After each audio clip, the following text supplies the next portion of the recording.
Good morning students, मैं गौरव सिंह आपको अपने चैनल सक्सेस पॉइंट बाय गौरव में स्वागत करता हूं।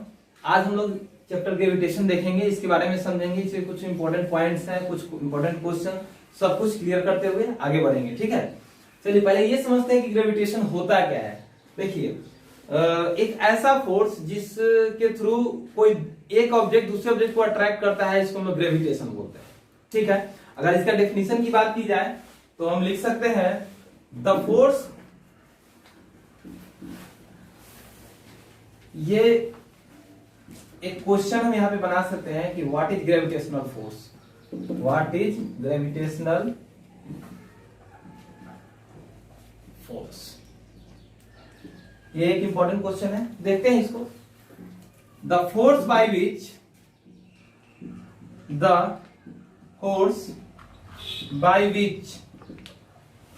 Earth attract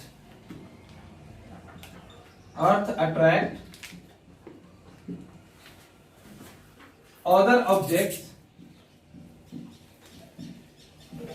towards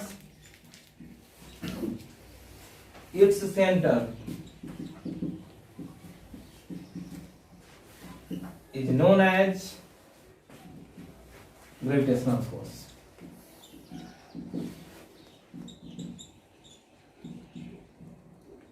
बच्चों एक बात देखिए, ग्रेविटेशनल फोर्स क्या होता है उसके बारे में तो बता दिया। इसके पीछे किस साइंटिस्ट का योगदान है ग्रेविटेशनल फोर्स के बारे में बताने के लिए, तो हम जानते हैं कि आइजैक न्यूटन साहब थे। ऐसा हमने पढ़ा है और जाना है उनके बारे में कि जब अभी हम लोग जानते हैं कि कोरोना महामारी फैला हुआ है, उस समय जब वो पढ़ाई कर रहे थे, अपने ग्रेजुएशन की पढ़ाई कर रहे थे, तो उस समय भी एक प्लेग नाम की बीमारी फैली थी और उनका यूनिवर्सिटी बंद हो गया। यूनिवर्सिटी बंद होने की वजह से वो घर पे आ गए और घर पे बैठे हुए थे तो गार्डन में घूमने गए। उसी समय ये इंसिडेंट हुआ था एप्पल गिरना। ठीक है, उनके सर पे फर्स्ट टाइम जब एप्पल गिरा, फिर उन्हें रियलाइज हुआ कि भाई कोई भी चीज ऊपर से नीचे ही क्यों गिरता है। तो इन चीजों को एनालिसिस करते हुए वो बहुत बड़े चीज का आविष्कार कर दिए और बता दिए ग्रेविटेशन के बारे में। मतलब उन्होंने ये प्रूव कर दिया कि अर्थ जो है एक बहुत बड़े मैग्नेट की तरह बिहेव करता है और हर एक ऑब्जेक्ट को अपनी सेंटर की तरफ खींचता है। ठीक है, तो जरा इसके बारे में देखते हैं हम लोग। ग्रेविटेशनल फोर्स का फॉर्मूला G इज इक्वल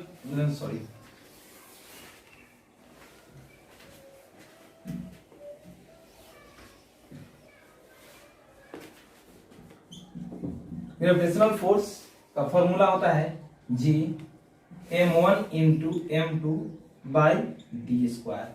बच्चों यहाँ पे समझते हैं कि ये G क्या है, m1 m2 क्या है और D क्या है। ठीक है, तो इसी बारे में ध्यान से देखते हैं। देखिए यहाँ पे G का मीनिंग होता है gravitational constant, gravitational constant. m1 and m2 का मतलब होता है मास ऑफ टू ऑब्जेक्ट्स। ये फर्स्ट ऑब्जेक्ट का मास होगा, ये सेकेंड ऑब्जेक्ट का। जब भी ग्रेविटेशनल फोर्स एक्ट होता है तो दो ऑब्जेक्ट के बीच में ही होता है। ठीक है, दो ऑब्जेक्ट के बीच में एग्जिस्ट होगा तो दोनों ऑब्जेक्ट का मास हमको पता होना चाहिए। फर्स्ट वाले को m1 मानेंगे, दूसरे वाले को m2 मानेंगे। तो यहाँ पे m1 एंड m2 जो क्या है वो मास है। मास का यूनिट आप जानते हो कि kg होता है। चलो इसको भी समझते चलेंगे, देख लेंगे। मास हो गया, यहाँ पे d तो डिस्टेंस है। ठीक है, दो ऑब्जेक्ट के बीच के डिस्टेंस को हम लोगों ने d लिया है। यहाँ पे मान लीजिए एक ऑब्जेक्ट और ये दूसरा ऑब्जेक्ट है। ठीक है, इसका मास m1, इसका मास m2, राइट। इनके बीच का डिस्टेंस अगर हम लेते हैं d है तो ये डिस्टेंस, तो d स्क्वायर मींस डिस्टेंस का स्क्वायर। ठीक है, तो इस फॉर्मूले में अब हम ये देख लिए कि F is equal to G m1 m2 upon d square होता है। अब हम समझते हैं कि इसका एसआई यूनिट क्या होगा। ठीक है, इसका एसआई यूनिट होगा SI unit of gravitational force.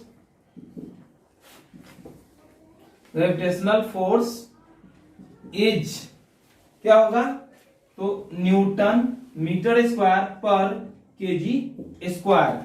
ध्यान दीजिएगा, ग्रेविटेशनल फोर्स का unit newton metre square kg square होता है। एक बात और जो हमें जानना है, ये G क्या होता है। अभी हम m1 m2 के बारे में जान गए, G के बारे में बता दिया गया कि भाई ग्रेविटेशनल कांस्टेंट होता है। लेकिन बात क्या है कि जी की अपनी कुछ वैल्यू भी होती है। G is equal to 6.67 into 10 to the power minus 11 newton metre square पर केजी स्क्वायर।